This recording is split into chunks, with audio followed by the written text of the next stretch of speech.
Ma'am என்னடா நம்ம கிட்ட அனாமலி ஸ்கேன் வராங்கல்ல, அவங்களாம் பேபி மூமெண்ட்ஸே தெரியலன்னு சொல்றாங்க. அக்கா பேபில 8 வீக்ஸ்ல மூவ் ஆகும்க்கா. மேம் ஸ்கேன் பண்ணும்போது நான் பார்த்துருக்கேன். மேம் என்ன மேம் மெல்லின்னு சொல்லிட்டு இருக்கா? ஒன்றும் புரியல மேம். கரெக்டா தான் சொல்ற ஜெய். அதாவது 8 வீக்ஸ்லயே வந்து அல்ட்ராசவுண்ட் ஸ்கேன்ல வந்து நமக்கு வந்து பேபி மூவ் ஆகுறது வந்து நல்லா தெரியும். அதாவது ஒரு புழு மாதிரி நெளியும். அதுக்கப்புறம் என்டி ஸ்கேன்ல 11 to 13 வீக்ஸ்ல பார்க்கும்போது கை காலெல்லாம் ஆட்டும், குந்தி எம்பி எம்பி குதிக்கும்.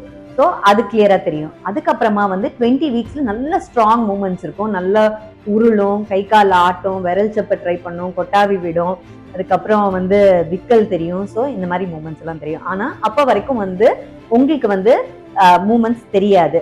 ஸோ ஃபர்ஸ்ட் டைம் நீங்க பிரெக்னெண்டா இருக்கீங்க அப்படின்னா 2 to 24 வீக்ஸ்ல வந்து ஸ்லைட்டா தெரிய ஆரம்பிக்கும்.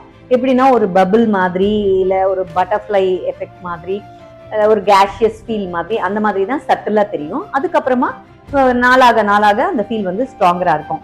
ஆனா இதே நீங்க செகண்ட் டைம் இல்ல தேர்ட் டைம் பிரெக்னெண்டா இருக்கீங்கன்னா உங்களுக்கு வந்து சீக்கிரமே ஒரு 18 to 20 வீக்ஸ்லேயே தெரிய ஆரம்பிச்சிடும். ஸோ வந்து பயப்படாதீங்க, எனக்கு இன்னும் தெரியல அப்படின்றதான் பயப்படாதீங்க. Everything is good, all normal. Thank you.